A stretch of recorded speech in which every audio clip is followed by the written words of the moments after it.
Magandang umaga mula sa Pag-asa Weather Forecasting Center. Ito ng ating update sa magiging tayo ng panahon sa susunod na 24 oras. Sa kasalukuyan, dalawang weather system ang nakakaapekto sa ating bansa. Una, itong frontal system o yung boundary ng mainit at malamig na hangin patuloy na nakakaapekto dito sa extreme northern Luzon. Samantala, makikita natin dito sa ating latest satellite images itong mga makakapal na kaulapan na umiiral sa malaking bahagi ng Luzon ay ang epekto naman ng tinatawag nating southwest monsoon o yung mas kilala natin bilang hanging habagat. Itong hanging habagat magdudulot ng mga pag-ulan sa malaking bahagi ng Luzon including Metro Manila. Pinakamaapektuhan nito ang kanlurang bahagi ng Northern and Central Luzon. So itong areas ng Ilocos Region, Zambales, Bataan, ilang bahagi rin ng Cordillera, makakaranas ng monsoon rains. Ito yung mga tuloy-tuloy na pag-ulan sa buong araw. Samantala, dito sa area ng Visayas at sa Mindanao, bahagyang maulap hanggang sa maulap na papawirin. Sasamahan lamang yan ng mga isolated rain showers at localized thunderstorms. Kasalukuyan, wala pa naman tayo minomonitor na low pressure area o namang sama ng panahon na maaaring maging bagyo sa mga susunod na araw. Para naman sa magiging lagay ng ating panahon ngayong araw dito sa Luzon, dahil nga sa epekto ng habagat, asahan natin yung monsoon rains. Ito yung mga tuloy-tuloy na pag-ulan for the whole day dito sa area ng Ilocos Region, so Ilocos Norte, Ilocos Sur, Pangasinan, La Union, pati na rin dito sa area ng Zambales, Bataan, ilang bahagi ng Cordillera, sa area ng Apayao, pati na rin dito sa bahagi ng Abra. Sa mga lugar na ito, inaasahan natin yung mga pag-ulan na dulot ng hanging habagat, magtutuloy-tuloy yan.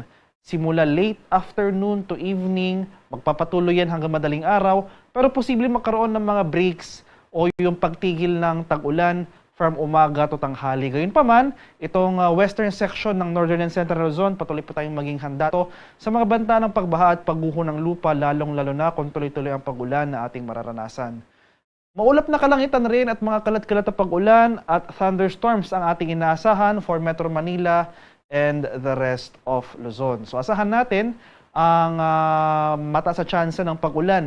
Generally sa malaking bahagi ng Luzon ngayong araw, dulot yan ng pag-iral ng hanging habagat. Sa areas naman ng Palawan, Visayas at Mindanao, Palawan rin makakaranas ng maulang panahon ngayong araw. Ngayong umaga hanggang sa tanghali ay medyo maaliwalas pa yung ating panahon, pero pagsapit ng late afternoon to evening makakaranas tayo ng mga kaulapan at mga pag-ulan na dulot ng hanging habagat. Samantala for these areas dito sa Visayas at sa Mindanao ay fair weather ang ating inaasahan. Nangangahulugan, mainit at malinsangang panahon pa rin ang mararanasan, pero nandyan pa rin yung mga tsansa ng mga biglaan at panandaliang pag-ulan na dulot ng localized thunderstorms. At ito yung ating latest weather advisory na inisyu kanina nga alas 5 ng umaga. Inasahan pa rin natin itong 100 to 200 mm sa pag-ulan. So ito yung mga areas o yung mga lalawigan shaded by orange dito sa ating mapa. So Ilocos Norte at Ilocos Sur, makakaranas pa rin tayo dyan ng malalakas.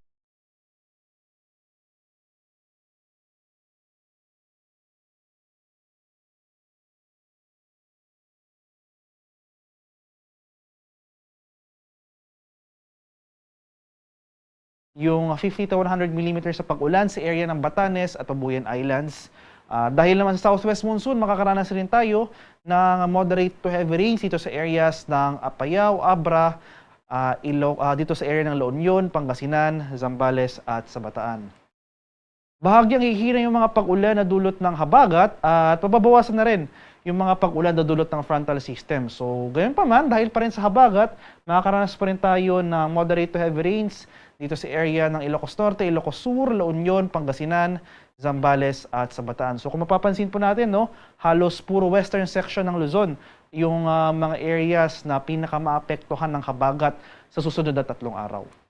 Pagsapit naman ng Lunes, June 2, ay magpapatuloy yung mga pag-ulan dito sa malaking bahagi ng Ilocos Region, Zambales, Bataan. Makakaranas rin tayo ng 50 to 100 mm ng pag-ulan sa area ng Abra, dito sa bahagi ng Benguet, Tarlac at Pampanga. Kaya sa mga nabanggit ko pong lugar, especially sa mga areas shaded by orange, maging handa tayo sa mga banta ng flash floods at landslides dahil inaasahan natin na sa mga susunod na 3 araw, dahil sa pag-ihip o yung pag-iral ng hanging habagat, ay tuloy-tuloy pa rin yung mga pag-ulan na ating mararanasan. At para naman sa ating heat index forecast ngayong araw, so bahagyang bumaba yung ating heat index dito sa most of Luzon dahil nga umiihip or nakakaapekto yung hanging habagat na nangangahulugang maulap na kalangitan ng ating mararanasan. So kaakibat ito ang bahagyang pagbaba ng ating temperatura. So nabawasan yung mga areas na may danger levels of heat index ito sa Luzon. Samantala magpapatuloy pa rin dahil wala tayong masyadong kaulapan na magtutuloy-tuloy buong araw. Dito sa Visayas at sa Mindanao, asahan pa rin natin ang mainit at malinsang panahon over these areas. Heat index forecast for Metro Manila ngayong araw, posibleng maglaro mula 36 to 39 degrees Celsius. Buong bansa, highest heat index ay 45 degrees dito sa area ng Zamboanga del Norte. Sa kalagayan naman ating karagatan sa kasalukuyan, wala pa namang nakataas na gale warning sa anumang baybayin na ating kapuluan at banayad hanggang sa tamtamang pag-alon ang mararanasan sa malaking bahagi ng ating bansa. Gayunpaman, iba yung pag-iingat pa rin sa ating mga kababayan na maglalayak, especially dito sa western section ng ating bansa dahil sa kasalukuyan umiiral itong hanging habagat kaakibat nito or mas dadalas yung ating thunderstorm activity dito sa western section ng Pilipinas. So kaakibat ng mga thunderstorms na ito, yung mga malalakas sa pag-ulan, mga pagbugso ng hangin, posible rin yung bahagyang pagtaas ng ating mga